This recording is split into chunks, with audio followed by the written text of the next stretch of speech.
They're coming to get you. They're coming for you, Barbara. They're coming to get you. Coming to get you, Barbara.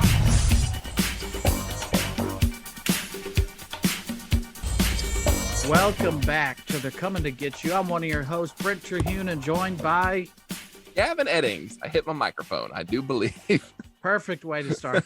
It could have been you or a poltergeist. Could have been a poltergeist, which is German for noisy ghost. Is that what that means? That is what that means. I looked it up. I was like, what does poltergeist mean? And apparently it stands for noisy ghost, which makes it sound less threatening. Yeah. Where it's just like a ghost who's just bumping into pans and shit. Just It could be a noise. It might as well just be a drunk roommate who, like, you're sleeping on the couch and he's aware that you're sleeping. So he's like fumbling, being like, oh shit, sorry. Like, oh man, I'm sorry. I got off work late. Sorry. Sorry, man. Do you mind if I turn my music up? It's 3 a.m. poltergeist. Will you go to bed? You mind if I just do everything that's loud right now? Sorry, bro. I meant to vacuum earlier during the daytime when it's appropriate, but right now I'm really vibing with some vacuum. Well, and you and I also chose a unique recording location. A former cemetery is where they've moved the bodies, thankfully, or they, at least the headstones. So we're going to record here. Yeah, we really found this really nice housing development lot. It's going to be a real up and coming neighborhood. Just imagine your kids in 20 years looking over this amazing view. And also, how did I not start the podcast with "We're here"? Nope, got to talk about drunk roommates instead. Then we would have been a bunch of hacks, no doubt. Anyway, I know, but we have a reputation and standards to live up to, and that is why we did the "we're here" bit 5 minutes in. So Poltergeist, what is your experience with this movie? Did you watch it as a small boy or as an adult boy? I watched it as a grown-ass man, Gavin. Probably 2 years ago was my entrance into this movie. So this is one movie that you've kind of seen without seeing, as far as the parodies and there's a whole Family Guy episode that deals with this movie. Scary Movie 2 deals with this movie heavily. So then I had to go back and paint the rest of the movie in after seeing it on so many other movies and shows like that. So this is not a movie that I hold near and dear to my heart, but I do think it's pretty good. Yeah, it's not what I hold near and dear to my heart either. I watched it for the first time about 2-3 years ago as well. It was just one that always kind of escaped me. It wasn't one that I was ever really seeking out.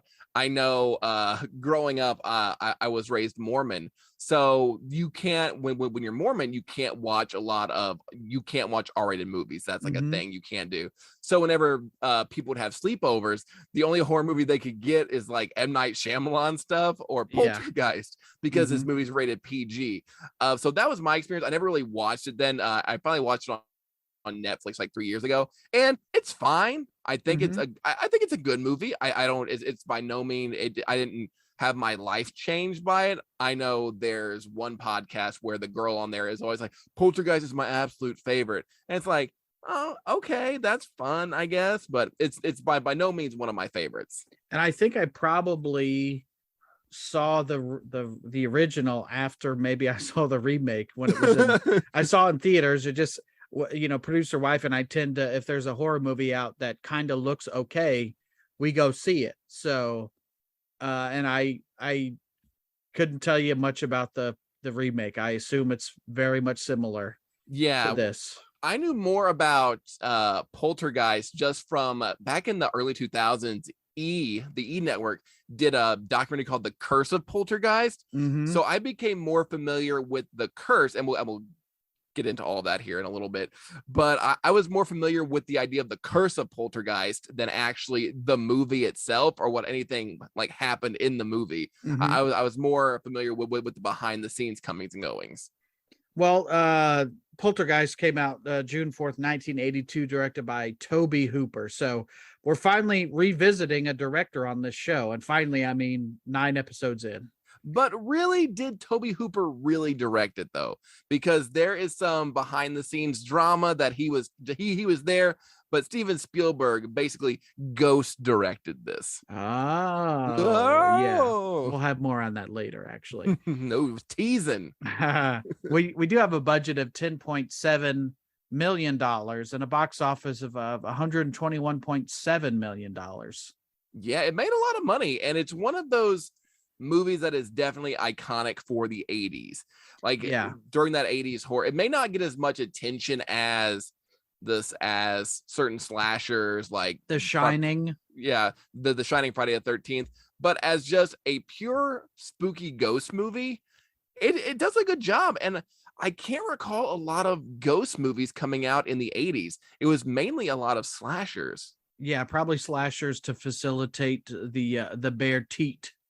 Kevin. Yeah, zero breasts in Poltergeist. Therefore, we didn't watch it. We turned off halfway through. We're like, no. There's a site very much like Rotten Tomatoes that shows you how many boobs are in a movie, and that's how I choose to decide what I'm going to watch. I think the scariest thing in this movie were the 3 construction workers that Kat called a teenage girl at the house where she lives, and also kind of knows the parents. I don't know. They were okay with it. Like the mom was just like, look at my daughter getting sexually harassed on our property. Boys will be boys. These grown-ass men will be grown-ass creep men. Yeah, she's on the way to school, dude. I know. It's not she has her books in like a book belt. Like you clearly see that she's got her Lisa Frank and is ready to learn. Yeah, she's reading that mouse book on the motorcycle, whatever that's called. the mouse and the motorcycle. Yeah, god damn it, that's what I'm saying, Gavin. Yeah, he wore a ping pong ball as a helmet. God, you've unlocked a core memory, Brent. You're welcome. This podcast is clean. Yeah. Yeah, I was waiting for I was like, where's the nudity? When's Zelda Rubinstein about to show a little side boob? It didn't happen, much to my dismay. Where do you want to start with this, Gavin? The first thing I want to start with is, of course, Greg T. Nelson. Coach himself is the father of a family that seems way too okay with supernatural stuff happening in their house. Like, I would have moved way before anything bad started happening, way before Carol Ann, way before she got kidnapped by a closet. I would have been gone. Well, he was like, nobody's going in the kitchen until I figure out what's going on in there. Type thing. When they got some cat, like, you know, those boosters on like Mario Kart where you hit the track and it boosts you up a little bit. That's very much what that was.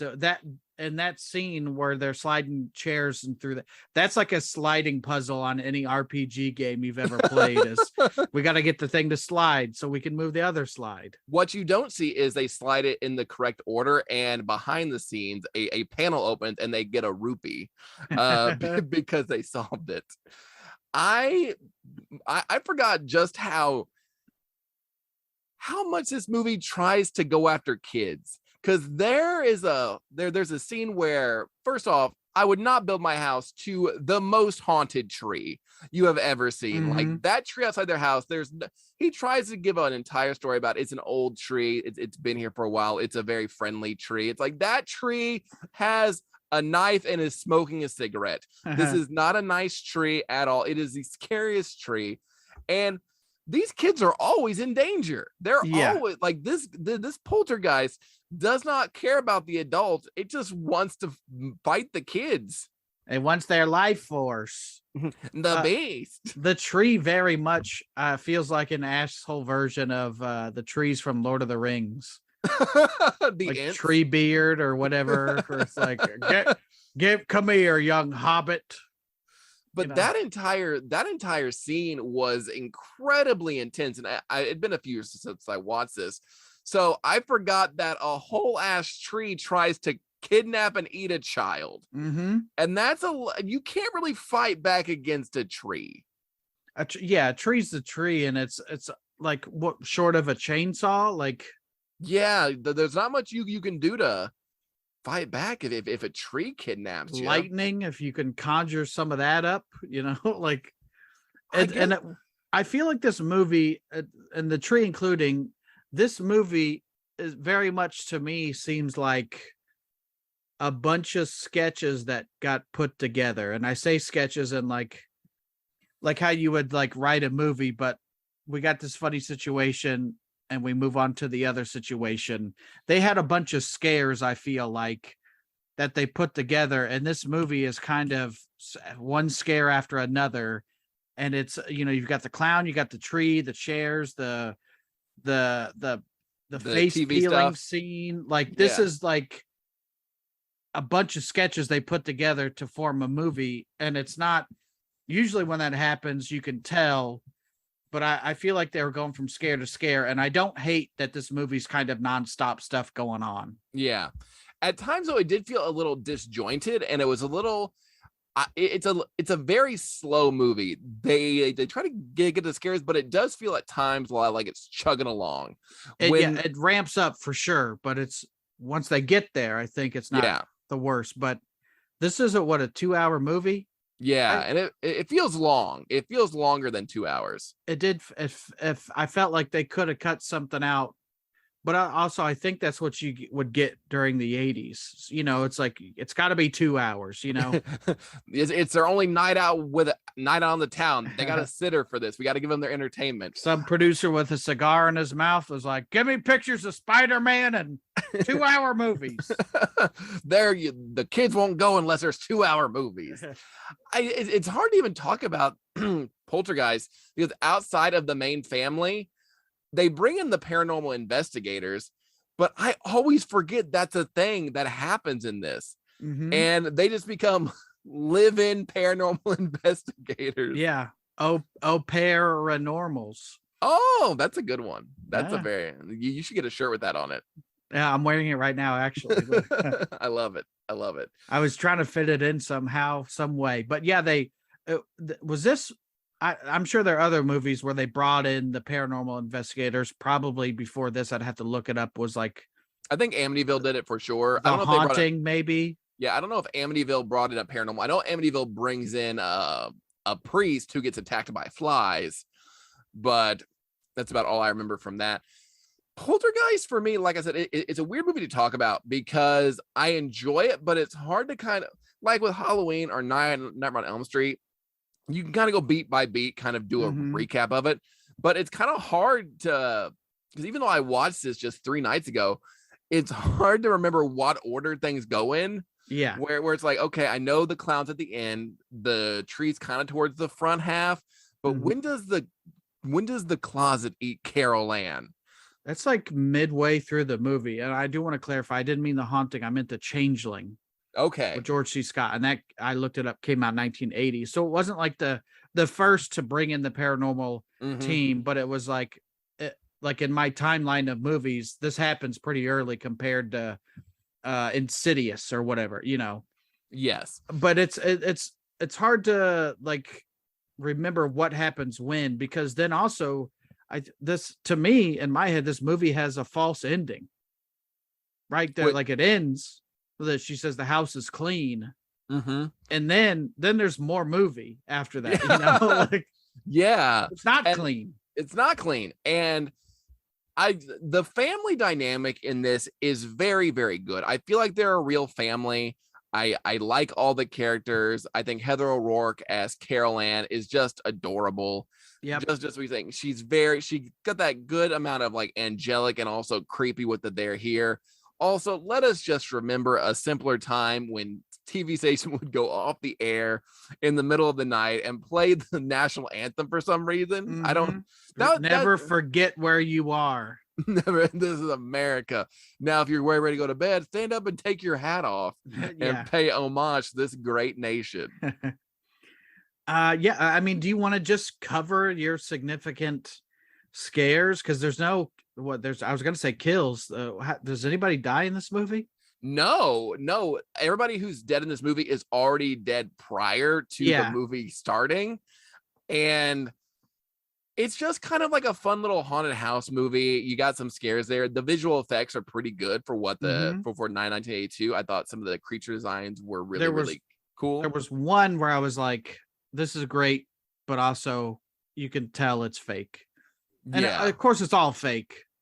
But what's the one that jumps out to you, Gavin? I mean, the face peeling is the scare that gets me, because the other scares in this movie, and one of the things that we talked about on this podcast with Jaws and some of the other ones, this was PG, parental guidance, and it was going to be rated R, but they lobbied for it to be PG, so they made it. What PG. a huge difference that is! I know. It's like it got labeled. It got the rating of a number 1, and really it's supposed to be number 10. Yes, it's like, let's meet at 5 if that's the case. Yeah, and so PG-13 was not created yet. So that was not so is it either parental guidance suggested or RoboCop. Like a RoboCop is R. So it's like there's no way in between. So they went with PG, and I feel it's a pretty PG movie most of the way through. It's just some jump scares, a tree eating a boy, whatever. Then a man peels his goddamn face off, and it's so I forgot that scene was happening until it started. I was like, wait a second, this man. Well, oh yeah, this man is just peeling his face right the hell off. Yeah, and that was the scene where I was like, this is a great scare, but it's clearly a dummy head. This man is clearly peeling off clay off of a potato head, and it's like.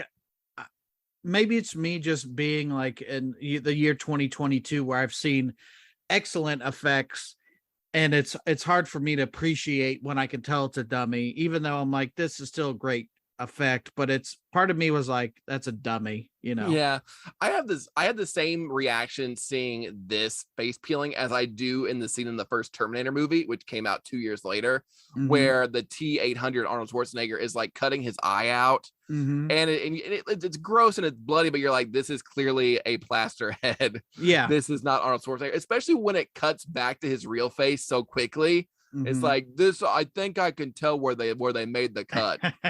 But with that being said, I still think like, well, and I've not seen every movie, but I'm like, well, I've not seen this type of scare where it just the guy's face just comes off. Yeah, it is a lot and it's so out of left field, like ghost stuff and like trees, but. A man peels his face off in gory detail, like drips it in the sink with the blood. You see his skull, and it goes on for a while. After eating a maggot steak and a piece of chicken, and who lays just a piece of meat on the counter? Well, I mean, it's a really nice house. It's pretty new, and she seems to keep house pretty. Mother Freeling seems to be doing a pretty good job keeping house. Did this guy bring his own steak to this house, or is he just taking somebody's steak out of their fridge? I like to think he brought it and that the paranormal researching is going really well. He's like, what's for lunch today? Oh, just a steak.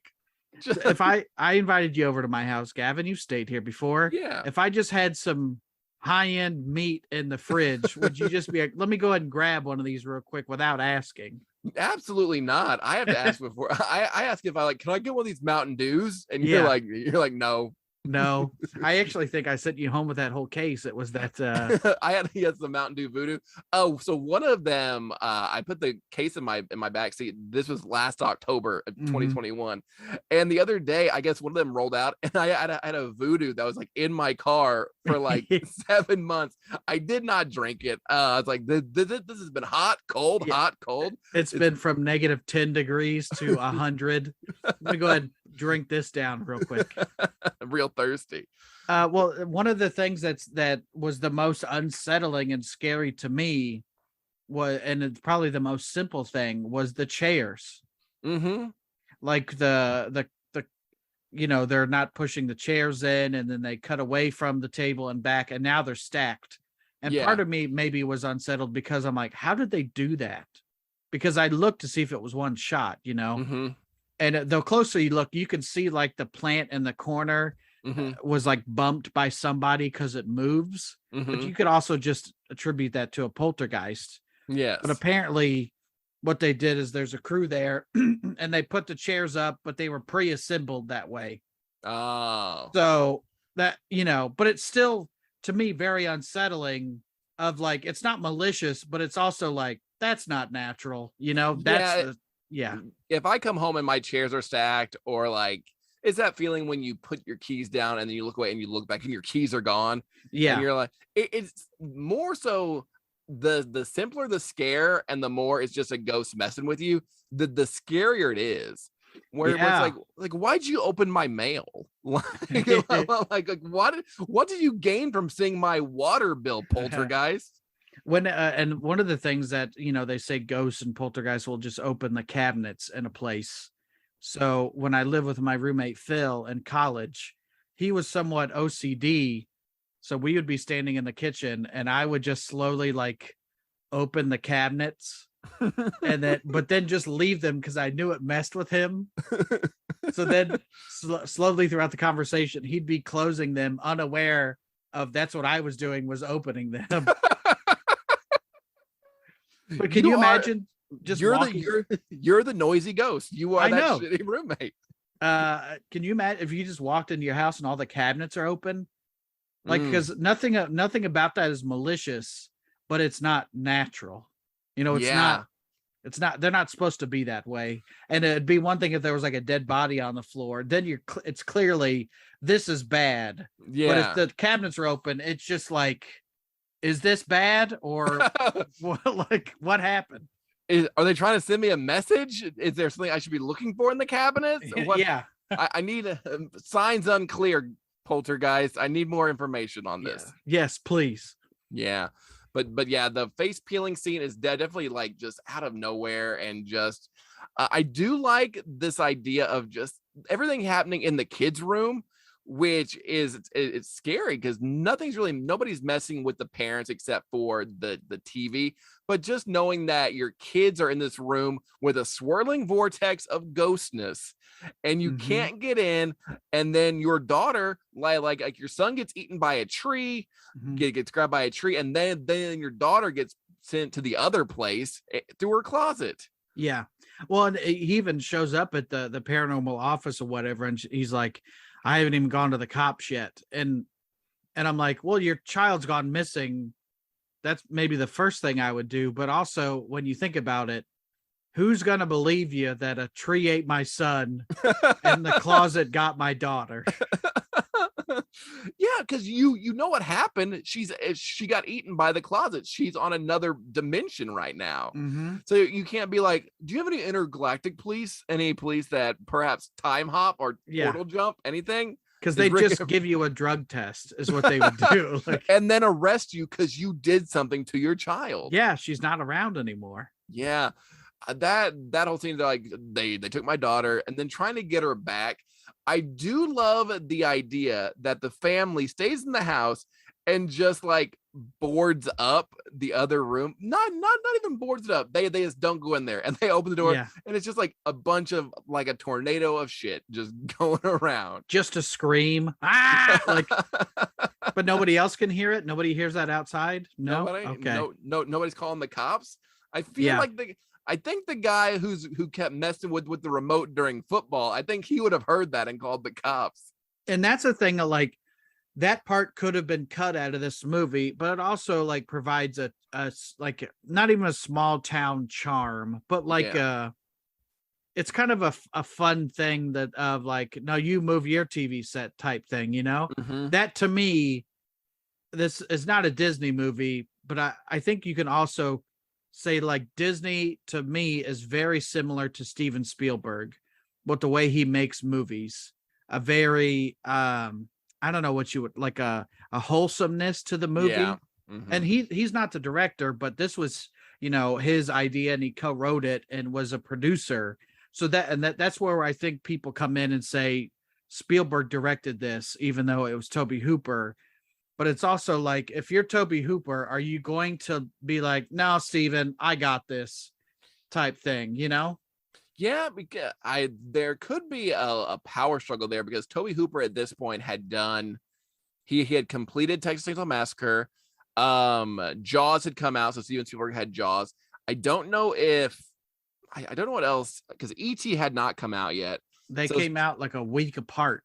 Yeah. And that's why Spielberg wasn't directing this, Mhm. you know. It, So- it seems odd if you're producing one and then you directed the other. Yeah. Would you put them out at the same week? I feel like you're splitting your audience, right? Yeah, I feel like you would for sure. But so I think there may have been a power struggle there, but Steven Spielberg hadn't become Steven Spielberg quite yet. Like Jaws was a big hit. Yeah. But I wish I could remember if he had done anything else in between. that time. 1986 was TCM 2. Mhm. Salem's Lot was 1979. So that's my other favorite Toby Hooper And that's thing, what is I've never Salem's seen. Lot. It's very good. Okay, I've heard that. The Funhouse was 1981. I have seen that. I like that. Yeah, so there were some other ones that he had done, but I think it's very odd. Like if you're trying to make a PG movie, it's somewhat wholesome, scary, that you bring in the guy that did the Texas Chainsaw Massacre. and the Funhouse also is pretty scary and slashery. Yeah. So Toby Hooper, I always forget that Toby Hooper did it, because I, like everybody else, assumed it was Steven Spielberg. Yeah, it has the whole feel is Steven Spielberg. Yes, it is, and that's why a lot of people think he directed it more so than he lets on.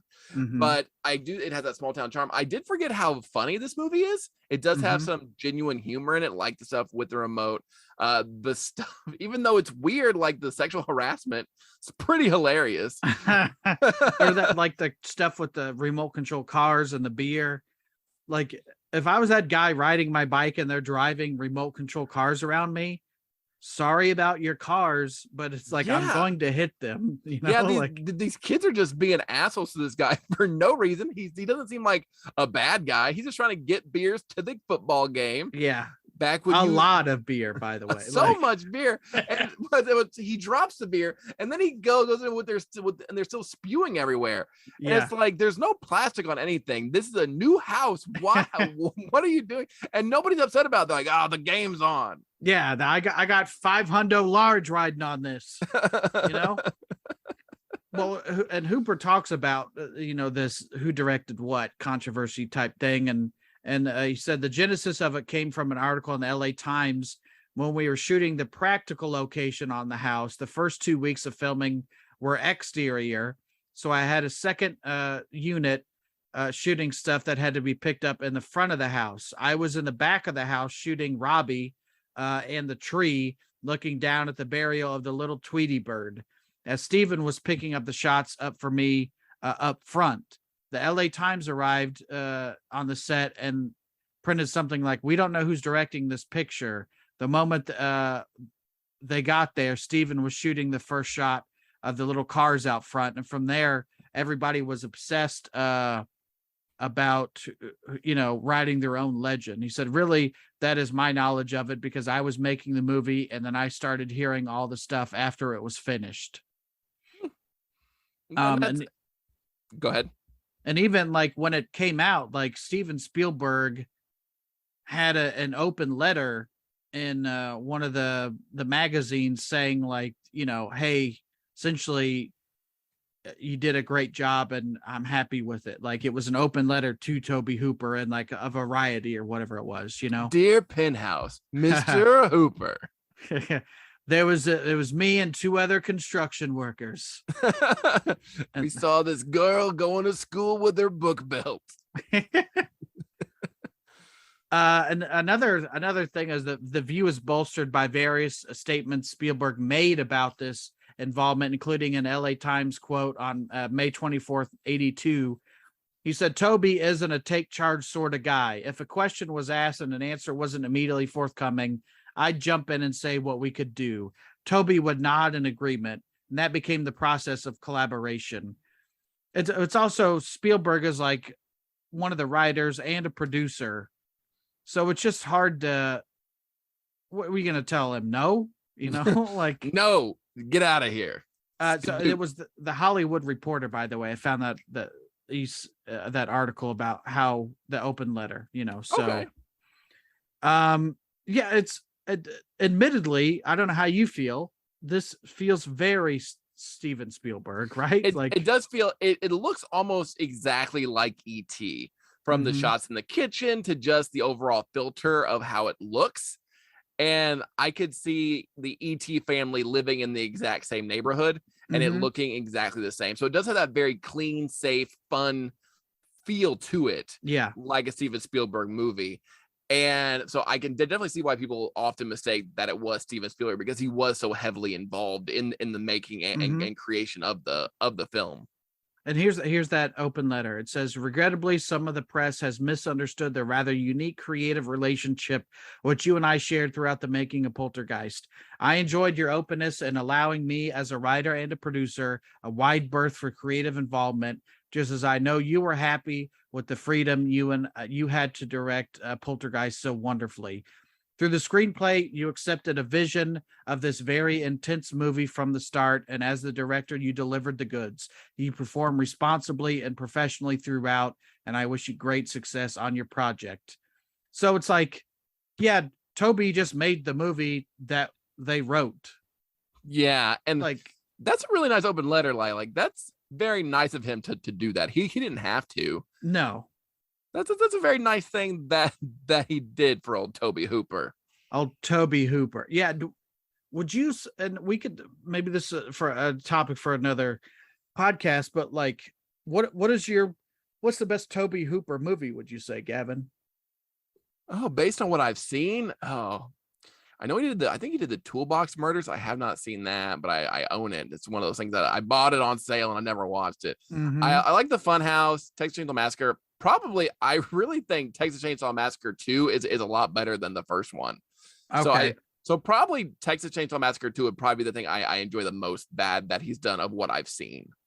I would say either Salem's Lot or TCM, but like, you know, TCM's always in the conversation for like the greatest horror movie. Even if you don't agree, you could probably say it's TCM as like one of the better ones either way you go. But I would say, like, out of all the movies, I would say if you look at Poltergeist, I'm like, this is not really along the lines of what he does, but it was also, it wasn't his script. It was making somebody else's, you know?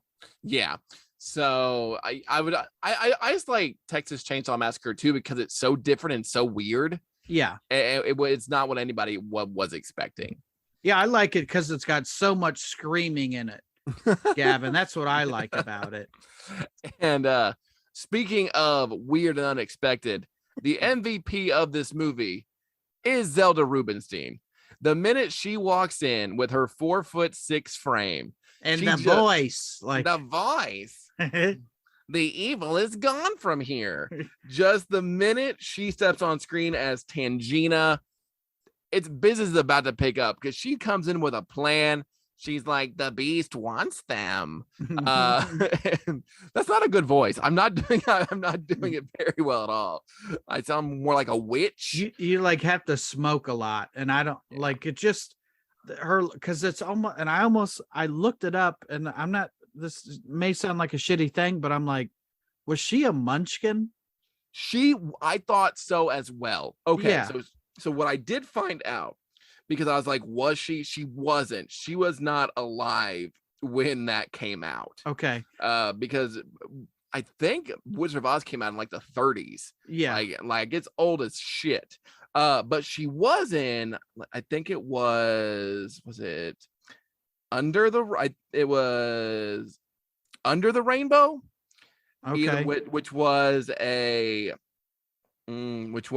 behind the scenes thing of the making of the Wizard of Oz from the Munchkins' perspective. So she was involved in something that was Wizard of Oz related. Because I saw it, I was like, man, her voice she's just short, like she's short, she's got the voice, she looks like she could represent the Lollipop Guild. So yeah, I absolutely understand, because that's the first thing I thought, because the age seemed to be about right, but she wasn't born until I believe the 50s or like 40s or 50s after the movie had been out. Under the Rainbow was that because there's the series on Shudder is like it's cursed movies. Poltergeist is on that list. Was the other one that just came out, or was in the Wizard of Oz movie, and that they dealt with like the Wizard of Oz version, and they dealt with Under the Rainbow was like another cursed movie that was in there. Yeah, they mentioned Under the Rainbow as something that kind of sullied the Wizard of Oz, because the cursed film talks about the alleged hanging of a munchkin on the set that you can see, which happened, by the way. It happened. I seen it. Munchkins can't melt steel beams. I keep telling you that. They can't do it. They can't do it. Lizard people. But that's the whole thing. And I guess Under the Rainbow talked about just mostly the Munchkins were portrayed, and stories came out about how they were just horny people and drunk people boozing it up, just the tiniest orgies that your eyes have ever seen. I assume. I'm making a lot of assumptions for history right now, but that kind of sullied as well. So she was in that, but not the original Wizard of Oz. Because I was like, man, this lady had to be a munchkin, right? Like, right, which one was she? And she was like a main munchkin, right? yeah. But like, what a presence, and like she speaks very similarly to like Dr. Loomis. Like, like he'll be like, it's gone, the evil is gone. Like the way she speaks is very, like, I would love to see like a duo of Zelda and Dr. Loomis just in a detective, like they're hunting killers and stuff. They're hunting ghosts and killers. The evil is gone from here. It's gone. It's left. Yeah, this house is clean. That would be, I just imagine them both racking shotguns and saying like, the evil is gone. Yeah. It's clean. 6 times. 7 for good measure. Yeah, that'd be a good one. But she has a plan. She's like, all right, we got to get some rope. We got to go into the closet. We're going to have that. They start doing all kinds of science. They're like throwing tennis balls through the portal and goop coming out. But it doesn't somehow feel like Home Alone with what we had a Nightmare on Elm Street last week. Yeah, they aren't setting a bunch of traps for the beast. They're not setting trip wires and stuff. My favorite line in the entire movie is, I have to go in for her, and she's like, no, I'm her mother. And she's like, I have to go. You've never done this before. And she's like, you haven't either. And she's like, okay, you go. Yeah. It's like, okay. You didn't talk about that before you opened the interdimensional closet. Like you didn't have a plan before then? I'm still not sure how the plan actually goes. You just tie a rope and just go through. I guess once you're in there, you kind of see where the portal goes. I know I would get in there and just lose all sense of direction and be like, all right, Carol Ann, where you at? Okay. Now where's the exit? We're in here now. Can we ask somebody? Can we ask someone? I would just start building a house because I live there now. Like, I guess I'm here. Hey Beast, how's it going? You still gonna no, you get out of here. You don't come in our yard trying to eat my Carol Ann. How you doing, fellas? You know, the ones that were buried here. One of the, like you said, it's a lot of sketches where we move from the face ripping and the trees into goo. Yeah. So much goo when you travel through the inner dimension. Goo and what appeared to be the asshole of Sauron. Those are my 2 complete Lord of the Rings references. You got the tree and then the goo from whatever, like, and then they're like, all right, wake up, breathe. And then like the mom wakes up, but Carol Ann is still not awake. I'm like, what about the girl? Like everybody's like, woo. I'm like, well, what about her? we did a whole thing to get her back. There was ropes and tennis balls, and now she's not waking up. Maybe do some CPR. Try that a little bit. And also, I did want to point out that the dog's name is E-Buzz. Mm-hmm. Little known fact: E-Buzz was the same golden retriever from the opening of the Goosebumps. Are you serious? No, but it sounds right? Like... You asshole. Like if I said that confidently enough, people would believe me. I was like, well, for a second, I was like, I'm doing the math in my head. Yeah, that dog would be dead by the time. I'm like, that dog did that at 25 years old. And you're like, yeah, he was also in one of the Airbuds. Yeah, it was an Airbud. Like, Airbud 2. Yeah. They couldn't sign him on for the first one, but that sequel money was too good to pass up. What the hell? Just making shit up. And I was like, okay. Really? Really? But it sounds good, right? What a weird thing to lie about, too. And just be, hey, did you know that the dog from Poltergeist was the same dog from the opening credits of Goosebumps? So I don't know if you know this. I saw Frank the Pug from Men in Black. He was in a Purina commercial. It's like, oh, no shit, huh? No, okay, cool. Yeah. Oh wow, I could totally believe that he did that. God, I love your low stakes lying. I love it because people believe it, and if I hadn't corrected you, people would have been like, I heard on this podcast. Did you know that the dog is the same from Goosebumps? It goes, and then, ar. And then somebody would be like, I did hear that, but then they only heard it from a guy who also listened to the podcast. We have 3 people who listen, and they're all just telling each other the same. Yep. I haven't listened yet. Be like, well, let me tell you, they're gonna blow your mind with a Goosebumps Poltergeist connection. How do you feel about the trap? Do you buy this trap or however to get them out of the Carol Ann out of the dimension? I think so. Getting her out with the rope and then doing that, and then they still almost get eaten by the beast who shows up outside the door. Mm-hmm. And there's just a lot going on, and this is where you kind of mentioned that they have like the fake ending, like they cleanse it, mm-hmm. and the evil is gone, everything's clean, and then the movie keeps going. Yeah, because they don't go to the Holiday Inn like they were explicitly told to do. Mm-hmm. Yeah, let's go ahead and pack these boxes, and then they let the one teenage daughter go. They're like, "Are you all packed up?" And they're like, "All right, go ahead." I'm like, dude, if that were my parents, I'd have to stick around till every box was on that loading truck, like that moving truck, right? Like they're not gonna let me go do fun things. Also, they've been through a very traumatic experience. You'd want them all to like hang out together. Yeah, you're like, listen, we're gonna need to stay together as a family for at least the next 6 months. No friends over. We're just gonna huddle and really hunker down just to make sure everything's good for a while. I do like that subtle joke of we're gonna stay at the Holiday Inn, and the daughter's like, oh, I remember that one. And then the mom's like, what? And she's like, nothing.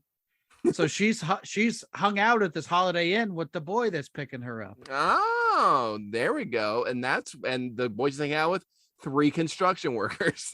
And those are the same construction workers from the Goosebumps opening credits. The Goosebumps opening credit. I love when the one construction worker played the Cuckoo Clock of Doom. Yeah. I was like, can you believe they got this full-grown man to play a cuckoo clock? What range? And that man's name, Daniel Day-Lewis. I could not believe it. I drink your milkshake. I like the test. I like that somehow a guy watching all the monitors has music blaring when sound seems like an important part that you would want to just pick up during the whole thing, Yeah. What a real slacker. What a guy who's just like, you're already a paranormal researcher, and then you're slacking off on a job where nothing usually happens. Yeah. And then after like the house is clean type thing, and then you get the mom like up on the ceiling getting attacked. Yeah, this is our second movie in a row where we've got people dancing on the ceiling, everybody dancing. And I remember last week we're like, I think this was the first movie to do that, not on Elm Street. And then this week we're like, well, 2 years earlier, they were doing the same thing, done less bloody. They couldn't have been done differently. Yeah, it was. They think they're safe and they're not, because the mother, that ghost was getting real fresh too. Like lifts her shirt up. Yeah. And I'm like, oh, is this like an incubus type thing that has sex with it? I'm like, don't do that. Nobody's asking for this. Like, yeah, it was very, very strange. And then everybody's getting kidnapped and locked in rooms. and just the clown doll, which Mhm. why would you own that to begin with? There is nothing friendly about that clown doll. It No. just it exists to sit in your room and creep you out. It is there's no way he's just having a casual Sunday afternoon playing with the creepiest clown ever to be made. That's like a grandma gift, I think, of like, oh, he'll like this. It And is the scariest clown from my childhood. The Yeah. Krampus brought me this. And then it just sits in the corner or in the chair or whatever, and then gets him. Yeah, and he gets choked out. Like he's got a rear naked choke, and Big John McCarthy isn't there to stop it. Like Nope. he's tapping out, and they're letting it go. They're letting the fight go. Let's see where this goes. And he just faces blue. he's gonna pass guard and get top position here. I think he's gonna get out of it, Joe. And we didn't really talk about the big, twister reveal of, Coach, as I like to call him, Coach. Yeah. Has been sick, and his boss comes over, played by the guy from Return of the Living Dead. Couldn't tell you his name. Bert or Ernie, one of the characters from there. Which are the real names, by the way, Gavin. I'm not gonna look it up. But he's like, oh, I think we're gonna lose you. So we'd like to make you a partner and then build your house up here. And then it's revealed that this was all cemetery. Yeah, and they're like, don't worry. We moved everything. We moved it. We're good. And then turns out you didn't. You moved the headstones, but you didn't move the bodies. You didn't move the bodies. And that is when the house gets really mad and just starts popping up skeletons out the ground from everywhere. Yeah. Those are great. Like I really enjoyed just the dead popping up all over. I thought it was a great effect and a great concept. Yeah, and I know we are the first person to ever say this about Poltergeist, but did you know the skeletons were real? What? I know they used real skeletons because they were cheaper than fake skeletons, which really sets a weird price on a human life. Yeah. Just like you can get a $60 spooky plastic skeleton or a former human who used to be alive, who had hopes, dreams, family, friends for $30. Which one do you want? I would love my body to be donated to science and or Hollywood. If you can't take my organs, make me pop up in a ghost movie. It's what I want. It's what I want. Scatter my ashes on the set after it's over with. I love the concept of the coffins popping up, but like first off, how do they not find a coffin in the back when they're digging the whole pool? How far are these bodies? How do they find the one? Like, pools are big. Like, how are you not like, how you only bury them 6 feet deep, and that pool looks to be about 10 feet deep? Yeah, like you should be hitting bodies. Yeah, you should be hitting bodies, but they managed to find the plot of land where there's just no bodies. Yeah, they're like, no, we're good. There's nothing here. And like, if you're, I don't know the logistics, Gavin, of moving a whole cemetery, but I imagine there's a representative from the local government that's like, I don't know, checking to see if you moved the bodies. I'm just gonna get my metal detector out here. Yeah, it seems like there's no bodies left behind. Yeah, just moving the headstones. The logistics behind moving a cemetery would be really rough. So I understand that they cut the corner on that. Like, I get it. Fiscally, I get it. It's a lot of work. Money bags over here. Listen, the beaches are open. We're all having a good time. It's 4th of July weekend. We got these tourism dollars coming in. Everybody's having a great time. That's the same character. The mayor from Jaws is the guy who's building all these phase 5s and Poltergeist. They're brothers, or at least friends. They're like, hey, mayor, I got this great opportunity. Listen, it'll cost more to move the bodies. Should we move the bodies? He's like, nah, you're good. Just leave them. What's gonna happen? You know what? Let's feed him to my shark. No, that's good. Land shark. We'll pull Jaws over and we'll let him just gobble them up. Yeah, that is. It's so ridiculous. Like just moving a cemetery seems like a nightmare. Yeah, like I'm sure it's been done. But Yeah. it's like you can't imagine, like I can't imagine somebody being like, that's their first thing to do is let's go ahead and move all this stuff. Like I've seen enough documentaries to know that it takes a lot to just exhume one body and then put it back, let alone 2,000, you know, relocate. And some of those caskets have got to be falling apart, and these bodies can't be good. If you mix up the body parts, that could be a whole thing. Yeah, if you mislabel somebody, what a mess. Just I can't. I've had trouble putting IKEA together. I mean, the more we think about it, like I get it. Like, yes, the family was in danger, and it was only the one house. Yeah. The rest of the neighborhood's like, I guess they must have just been congregating in that one hole. They dug one hole and they're like, let's dump 50 bodies in there and call it a day. I guess the story is similar to a Twilight Zone episode. Richard Matheson wrote the Twilight Zone episode Little Girl Lost, which was about a little girl who goes into another dimension through her bedroom wall. Matheson has said Poltergeist was inspired by the episode, but never received any credit for it. I've not seen that episode, but I haven't either. I can imagine, somebody went through the wall. That's kind of a similar thing, you know? Yeah. Also, Simpsons did it, probably. Simpsons did it. But I like Poltergeist. I think what we can talk about now, if you want to, is the curse.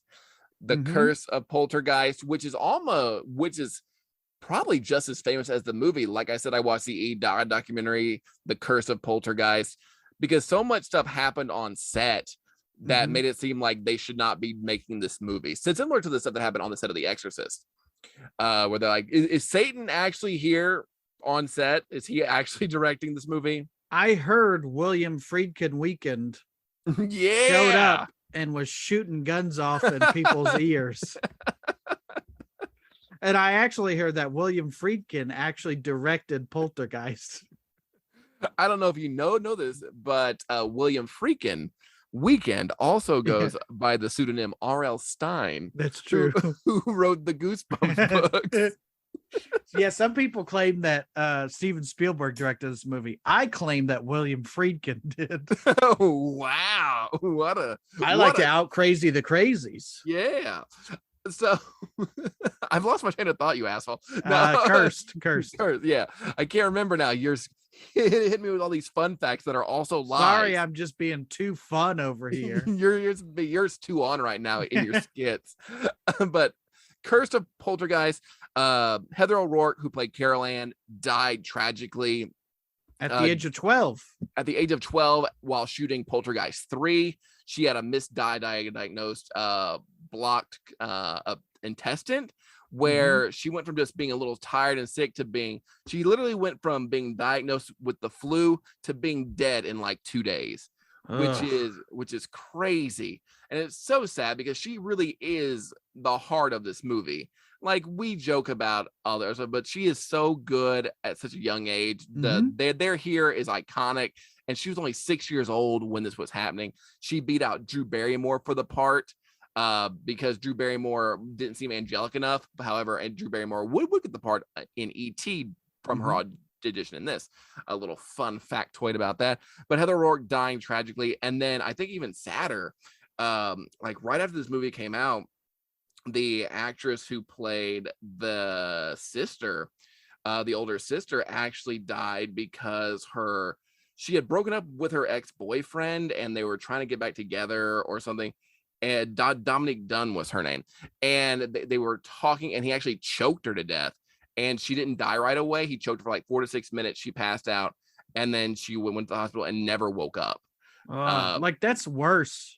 Yeah, that's so. I mean, the little girl dying is tragic, but being having this big movie come out and like having your life change and then being murdered by your ex-boyfriend like so soon after. Like this movie came out in 5 months after the film's 5 months release. after. Yeah. And it's just so sad. And the even more screwed up part is he was supposed to serve a lot of years. He only ended up serving like 3.5 years or something crazy for actual murder. Yeah. Like he killed a person and then did like 3 years. So and then like there's people in the sequels that went on to die as well. You know, and the people today, Gavin, are still dying from this movie. Can you believe that? I cannot believe that people today are still passing away. There's also the malfunction of the clown. Like the clown started choking the boy. Oh, really? Yeah, like there's a mechanical failure. So he was actually getting choked, and they're like, he said, That's I can't. Great. Yeah, he said, I can't breathe. And they're like, oh, he's improving. Yeah. Daniel Day-Lewis is really chewing up this scene. And he's like, no. And then they started turning blue and they're like, oh, something is very wrong. Yeah. He's not that good of an actor. Another reason that supports William Friedkin directing this movie. Yeah. Somebody getting hurt for real. He's like, really push them down the stairs. Yeah. And then Stanley Kubrick showed up and just traumatized Shelley Duvall. They had no idea they were going to be there. He saw her on set and started yelling at her for no reason. And then do you think at Craig T. Nelson's funeral they're going to be like, Poltergeist finally got him? I thought they're going to be like, Coach finally got fired. Like, yeah, that's. Oh man. But yeah, the Curse of Poltergeist is very interesting, and like I know the preacher from the second movie died shortly after, and just weird tragic things happen. And some people do die of old age, but it's just so weird to be connected to this franchise, and then everybody keeps dying. Yeah, and it's also like, oh, there's a good reason that there were real skeletons and stuff in it. Yeah, it's not just like freak accidents. Yeah, and they thought that the real skeletons like angered God or the devil or the cursed or something. So maybe don't, if you have a choice between saving some money on skeletons or getting cursed, just pay for the more expensive skeletons. Is the moral of that story? Did you have any oh shit moments, Gavin? I mean, the only oh shit moment that this movie has really for me is the man peeling his face off, because that is just so out of left field. It doesn't really fit with the rest of the movie at all. This poor paranormal researcher just trying to eat some steak, some Wagyu beef at night, and then he's peeling his own face off, and just so much going on there. So that's going to be my oh shit moment for sure. What about you? I would say that the face, or I just love the chairs. It's such a simple thing that the thing that should not be, but it is. Just you should not have the chairs. Chairs should not move like that. So yeah, I definitely get it. As far as recommendations go, if you we got to talk about the kills, Gavin. The kills. Oh, the kills. You're right. Let's get to the kills. None. Zero kills, unless you count the dead Skelly boys. Well, even the boss doesn't even get his, really. Yes, it's a very. There's no murders or fatalities in this movie whatsoever. But it's also like, if like this, what is this? Would you say is in the top 30 scariest movies? I think some people would put it in like the top 15, probably. And that's probably due to like seeing it as a kid. And that's part of the scares of any movie is your emotional attachment to it. But like for a movie where nobody dies, I think I'd have to watch back and be like, watch for that for sure. But it's like nobody dies in this movie. No, there's in constant peril. The bird dies. That's the R.I.P. Bird. That's a funny scene too, where she's gonna flush the bird and Caroline is like, "What?" Yeah, can we get a fish? And then what was the recommendations? What are your recommendations for this? If you like this, what else should you watch? The Conjuring for sure. I think The Conjuring is really the spiritual successor to Poltergeist. Family gets attacked by ghosts. The Conjuring is 1,000 times scarier than this. It's very, very intense. Actually, The Conjuring, even though there's no sex or swearing in The Conjuring, it's still rated R just because it is so frightening and so intense. Yeah. So in 1983, it would have been rated G. They would be like, bring the family out for the clapping game. So I think the Conjuring would have been really, really good. I think the Conjuring is a great one. I also would recommend The Others. The Others is a movie that gets overlooked a lot. Nicole Kidman. I think that's a really fun one with ghosts really haunting a prehistoric family. And then just your typical like Paranormal Activity. Probably the second one, just because it has like a bigger family, I guess. I would say the Insidious movies, where they kind of, somebody will get taken, then they kind of go into that spirit world and see. And I think all those are pretty good. I would say The Conjuring for sure, the first one. And The Changeling, I would say that The Changeling is one of my favorite. It's kind of similar what they brought in the paranormal team, but just the haunting elements of like a ball rolling across the floor is not that menacing, but it's also that shouldn't be doing that. Yeah, it's like the two-sentence horror stories, where it's like there's nothing quite like hearing the sweet sounds of a baby laughing unless you live alone. Yeah. It's like, oh no, don't like that. It's like my daughter crawled into bed and said there's something, or no, I walked into my daughter's room and she said there's something under the bed. And I looked under the bed and my daughter looked at me saying, "Is it still up there?" Oh God. Yeah, that kind of thing. Oh no. That is, I can't sleep now. Too spooky for me. That is, oh no. And I've not seen Poltergeist 1 or 2 or 3 is what I meant. I tried to watch them, but they weren't available on any streaming thing. And we have all of them. And we have all of that. Yeah, they were on HBO for a while, and then they knew we were doing this podcast. It bounces. That second one bounces between Hulu and HBO Max all the time. Okay. I probably should have looked on Hulu because I had that too. But I like the way you looked one place. You're like, is it on HBO Max? Then I'm out. No, thank you. No, and I looked for those before I even rewatched this one for this show. So I've heard the second one is very good. Well, it's got the preacher guy. That guy's scary. Yeah, and but I've always meant to get around to them and then just don't. Yeah. So I would say watch those, and I'm sure there's plenty more. But I like this movie, but this doesn't like hold a special place in my heart, Yeah. Do you think it's a scary movie? Yeah, but I also watched it as an adult, so after watching a bunch of horror movies. So did it scare me? No. But is it scary? Yes. Yeah, like this is one that I would definitely look forward to like watching with my niece and nephew when they're like 10 and 8. I think that'd be fun to watch it with them because it's like it's scary, but it's not like gore and swearing and no titties. And that's where you lost me. So but that is Poltergeist. I'm glad I gave it a rewatch. I respect it as a genre tentpole, just not one of my favorites. And I will officially announce that this podcast is clean, Gavin. Oh, thank God, finally. We only have 30 more minutes left. You want to go hang out the Holiday Inn? That's true, but we got to put the TV outside. Thanks for listening. Give us 5-star reviews. Thank you for your kind words so far with this series. We love it. They're coming to get you. Barbara. They're coming to get you. They're coming for you, Barbara. They're coming to get you.